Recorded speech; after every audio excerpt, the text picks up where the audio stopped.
เรียกอยู่ส่วนอย่างตลอดไป ฟ้าตกกวงๆนี่อันนี้เป็นส่วนอย่างมีกิ๊กเบิดเลย คือมันก็เป็นดินมูลดินมังค่ะนะนับถือใจแม่ตู้กับพ่อตู้เลยที่แบบ หาดินได้หลายปานนี้แบบ สมัยตะกี้นี่นะต้องได้ทางเอาเนาะทางได้ฮอดที่ใดกะอันนั้นเป็นดินของผู้นั้นเนาะทุกคนเนาะก็ถือว่าพ่อตู้กับแม่ตู้กระทางเก่งอยู่ตั้งแต่ส่วนอย่างกิ๊กส่วนอย่างไว้ป้าส่วนอย่างแม่แล้วก็ออกไปนอกอีกเด้หนองสะกิ๊กนะบ่มีน้ำเด้อเลยว่ามีหอยตีนพร้อมน่าจะมีปลาเนาะเป็นหอยตีนโตอันเดียวว่าเขาหอวะนี่เลยทุกคนแล้วก็ปลูกผักบงกับผักกันเกษตรอ้อมอันนี้ได้แต่ว่าบ่มีแล้วเพราะว่าน้ำมันแห้งฝนบ่ตกอีแม่เอาไปปลูกอยู่บ้านพาวิวบักคักๆนึงทุกคนบักงามๆเนาะ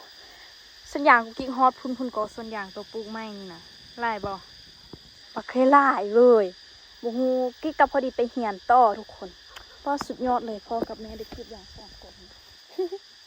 อยู่กับเบอร์ดี้อยู่บ้านเบอร์ดี้พ่อแม่อยู่บ้านกูกิ๊กไปเหียนต่อเบอร์ดี้เอาไม้ตู้อยู่เหียนพ่อกับแม่มานอนสมจังถ้าเพิ่นไปได้อันเด้พ่อแม่กับพ่อสิเอาออกทางนี้เนาะเอาลงกลางนาเขาเลยไปแบบสบายไม่ต้องลำบากใจว้าวมีบานาน่าด้วยทุกคนอันนี้เป็นบักกล้วยปลูกอยู่แคมอันนี้มันก็ขึ้นแบบอีลักอีเหลือขนาดรู้ไหม นี่แล้วก็ยูหันอีกยูหันเขือบักใหญ่ๆกิ๊กมายอดน้ำส้มด้วยทุกคนกิ๊กมาเฮ็ดเวียกแต่ว่าอย่างก็ดาทิพย์กิ๊กดิบานาน่านะแล้วทุกคนแล้วกิ๊กจะพาทุกคนไปเบิ้งตัวแมวพาเบิ้งดินกูกิ๊กไหมจิฮอนยามเฮ็ดนาแล้วพักหม้อคืองามแห่งประดิษฐ์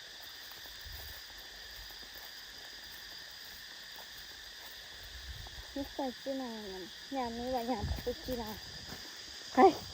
ป้าทุกคนพักนอกเต็มพื้นเลยอันนี้นะพักนอกเกินเบิดเลยแล้วอันนี้แม่นหยางเกาะนี่แม่นเฟืองมีเห็ดป่ะที่คิดว่าต้องมีเห็ดเฟืองแหละ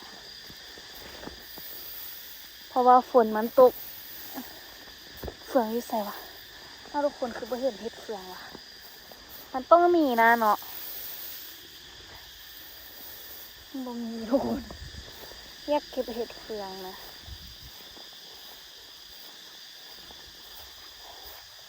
อันนี้กองเฟืองปีกายนี่บ่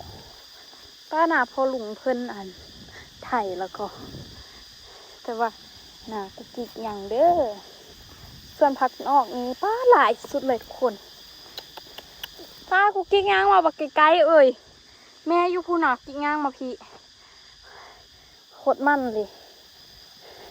กิ๊กฮักแมวแต่ว่ากิ๊กบ่ได้เกลือเขาแมวแม่บ่มักสัตว์แต่แม่ได้เกลือเขามัน แม่นี่นะแบบตั้งหน้าตั้งตาขี่รถจักรมาแล้วก็มาเกลือเขาแมว เรากินข้าวในเราสิจ้งของกินไว้เราบอกว่าจะมาให้แมวอยู่หนาแมวล้อมๆอยู่หนานี่เป็น10 ตัวเสือดาว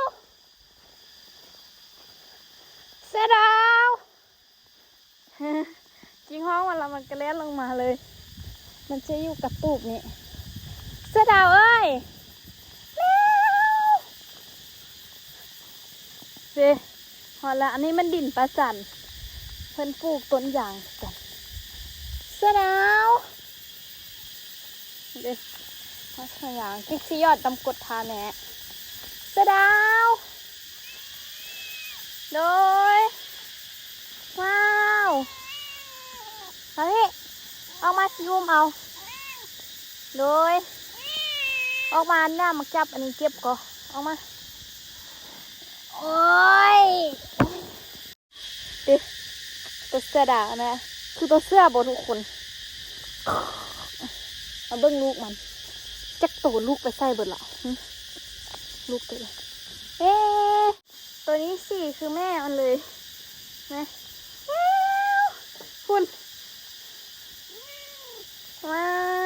ให้จับแล้วทุกคน อันนี้ลูกของเสือดาวส่วนอันสีขาวฮันนั่นลูกแมวตัวอื่นหาทุกคนแมวยุคเงินแล้วเอามาตายมันตัวอันเดอร์หุบอยู่เฮ้ลูกเสื้ออันเดอร์เสือดาวแม่ซื้อเสื้อดาวลูกซื้ออันเสื้อบานเสื้อป้าเสื้อพงเสื้อลาย นี่เห็บใครหักแมวเด้เห็นว่าทุกคนเอ้ยเป็นตาแพงขนาดเลยแม่แต่ว่าบ่มีได้ซ้ำนี้มันรีอยู่เป๋าสงสัยเด็กสิไปแป๊บนึงทุกคนนะทุกคนเปิดอันนั้นออกมานะบ่เคยไล่เลยทุกคนถูกไหม1 2 4 6 8 9 โต10กับแม่มันถูกไหม2 โต3 โตนี่โบแม่นแมวข้องแม่นี่เด้อทุกคนมันเป็นแมวอื่นเนาะทุกคนเนาะแล้วเอามันมาปนใส่กันเพราะว่ามันเดียวก็อยู่เหือนท่านโบยากได้เลี้ยงแมวท่านนะก็เลยมาเลี้ยงแมวอยู่นา4 โตได้เว้ยนี่ทุกคนว่าเป็นตะแพงขนาดแต่ว่าโบแม่นแมวจรเด้อเอาเข้ามาให้มันกินอยู่ซื้อหัวอาหารมาไว้เป็นเป่าพุ่นนะพาหนาลินกับแมวก่อนมาเดี๋ยวกูจะพาทุกคนมาเบิ้งส่วนอย่างแม่กิ๊กมากแหงแมวสีส้มนี่นะแม่ทุกคนมันได้กินข้าวเพียงพอเด้อเพราะว่าห่อเข้ามาให้มันกินนะมื้อนึงกับที่รวมกิโลนึงแล้วกันนี้หัวอาหารนำโอ้ตายติบโลนึงเขานะหลายเท่าไหร่ว่ะมันมักเกาคอก็อีนังนะเนาะเรสเสือดาวมีลูกตั้งว่า10 โตพุ่นนะยอมเลยลูกแท้ๆท่านมี7 โตแล้วลูกเลี้ยงท่าน4 โตลูกมันเองตาย2 โตแล้วมันก็ให้ลูกเลี้ยงกินนมมันได้ทุกคนมันก็เป็นแม่ที่ดีแค่นั้นแม่เลี้ยงเดี่ยวเลยนี่ทุกคนเพราะว่ามันเหมือบ้านแล้วมันไปห้าพัวอยู่บ้านแล้วมันห้าพัวแล้วมันย่างมานาเอง โอ้ยเสือดาวไงคือตัวเสื้อแทกกระหน่อมไงเงินเพื่อนอย่างแม่เด้อน้ำกดยืดใส่หัวชิยอดน้ำกดให้เราเว้ยมีกี่แก้มนำเด็กอย่างเรานะยอดเลยบอกว่าเฝ้าไปริมสันเดย์ด้วยนี่มันมุมีน้ำกดลุ่งเลือเลยนะตุกเป้าเกือบบดเลยอันนี้มันส่วนอย่างใหญ่เลยทุกคนนี่มาแล้วอันนี้สิสู่น้อยก่อนเพราะว่าอันนั้นว้าวมันกระเล่นมาห้าก็ละมันหักเขาละมันหูจักเขาละทุกคนเพราะว่าแม่มาเกลือเขากับมันตลอดตอนนั้นถ้ามันไปยู่ตีนรถคุณใดโลอีนั่งเห็นไหมตัวน้อยสักมันกระจ้อยเนี่ยเพราะว่ามันกินนมบกเพียงพอเพราะมันหลายตัวคุณปีนาเลี้ยงแมว10 ตัวนะ มาละด้านเลยมานี่ดูมันกินเขาตั้งแต่มันหูแตกสาบุนะทุกคนที่ลึกขนาดยอมเลยก็ว่าสิมาหยอดน้ำกรดเด้อนี่เด้อน้ำหวานอุ้ยน้ำแน่กิ๊กบ่ได้มาหนาเดือนนึงเลยทุกคนดิโอ้ perfectional มาก2 มีดได้หนิอันนี้มีด1ละมีด1อยู่กองนี่ใส่เกือบแตกนาเดี๋ยวสิยอดทาแม่ก่อนยังให้มันแล้วไวๆจิบซ้ำนี่น่ะเมื่อบอกออกกูเมื่อ ไปรีวิวส่วนอย่างรอบๆแล้วก็เลี้ยงแมวประมาณ10 โตแม่มันนี่หูความก่อนทุกคนเราเสียดายเนาะอยากกินข้าวอ่ะลูกดิมึงแมวเต็มเที่ยงเลยทุกคนบุ้งว่ายามหนานี่ CS แนวเดินนี่นะเอามันลงกล้องเนาะนี่จีจะไล่โตแหงใครอยากได้แมวทักมาเลยปั่นกันไปเลี้ยงทุกคน หรือว่าโบนให้เลี้ยงเพราะว่ากินมักแมวเนาะเสียดายเนาะบ่ให้ผู้เดินเนาะไปทุกคนเสร็จยากันเด้อ มีทุกคนกิ๊กไปเบิ้งแมวมาแล้วกิ๊กมาห้าแม่ต่อเพราะว่าอันแม่บัวยอดนี่มาเขี่ยนี่ใช่ไหมเกือบมันล้างเมี่ยงน้ำกระทอมโอ้พอมันคือแท้ก็พี่พอต้มกระท่อมมากินน้ำทุกคนบุแม่นเดินน้ำฮักยาแล้วน้ำกระท่อมบุกินเด้อเย็นหน่อยมากไหมเอาเมื่อยเลยใส่เฮลิคอปเตอร์มาลงจอดเก็บขี้ยางขึ้นแล้วก็ไปขาย ตอนนาไปฮักกับสิเดเที่ยวลงมาเนี่ยบัดฮักเก็ตทั้งนี้ฮักรถทั้งกับเลาะทั้งนี้ได้ง่ายเลาะทั้งลมนี่เลยสบาย ก็เก็บขี้ดินใส่แม่ปีไว้ ก็แถวนี้มีทุกทางยางนะ โอ้ยบุปผาขุดหย่อนเนาะมันสัตว์ยังในซ้ำ มันย่างไปแล้วมันก็เพียงกัน แถวนี้ส้มมันบฮักเก็ตยางแถวนี้เอาลงลมปลาเนี่ยขึ้นมาหาขึ้นแถวนี้ มันล่าง ดัง เป็นของพันหลาย เพราะไรห้องว่ามันอันเด็กก็ มันดัง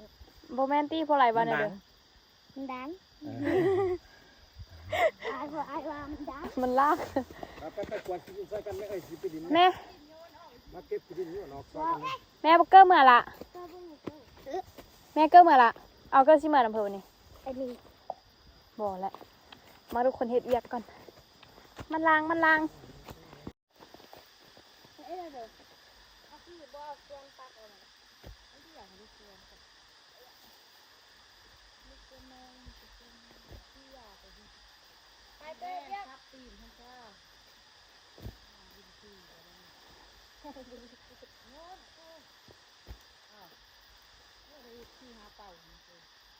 อาก็ให้เป้าดิ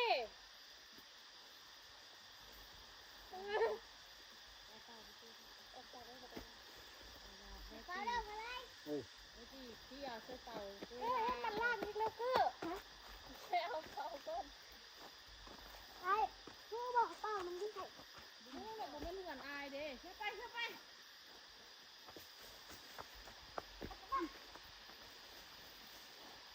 มันล่างมันติดเวลาลงในเบิ้งเนี่ยเราเพื่อนที่ได้เอาเคาะเพิ่มมาให้ว่าไปเด้อบวกเก็บ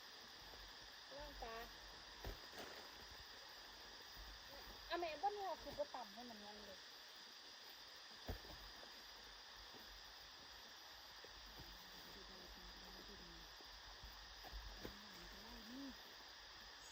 มันล้าง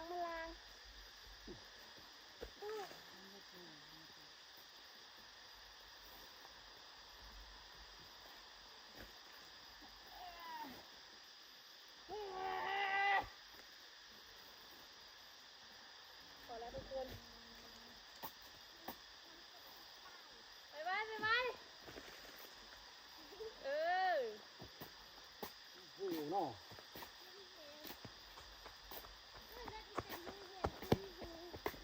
ไปก็มันล่าง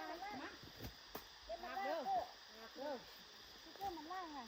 ล่างเนี่ยอีกมันล่างเด้อเขาเมื่อเขาลากกัน นั่นคือผู้นอก เมื่อลากกันตีเล็กกาลงทันเด้อมันนานไอ้ช่วยกัน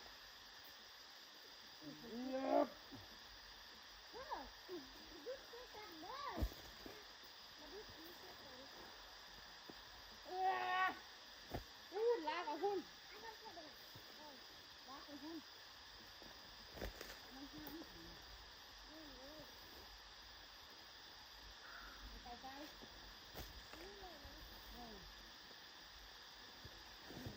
ดูบุกกาเดือนเลย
มันดังเก็บคือบ่าวอันรถจกมาแน่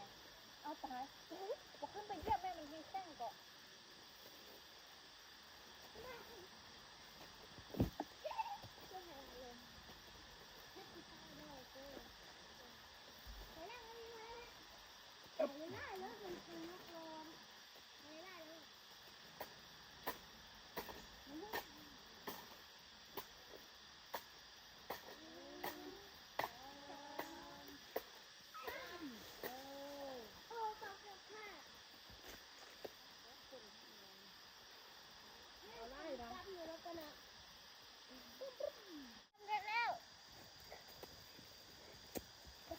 ลึกไทยแล้วเฮ็ดดำหมดไปบัดนี้เฮ็ดบัดเดียวเลยบอกมายับไปพูดอีกแม่ เป็นขาบาเนาะสองคนมันเนาะ เอามันล้างมันดังเมื่อกี้บอกเขาว่ามันร้าน อ้าว จบเฮ็ดไล่ไว้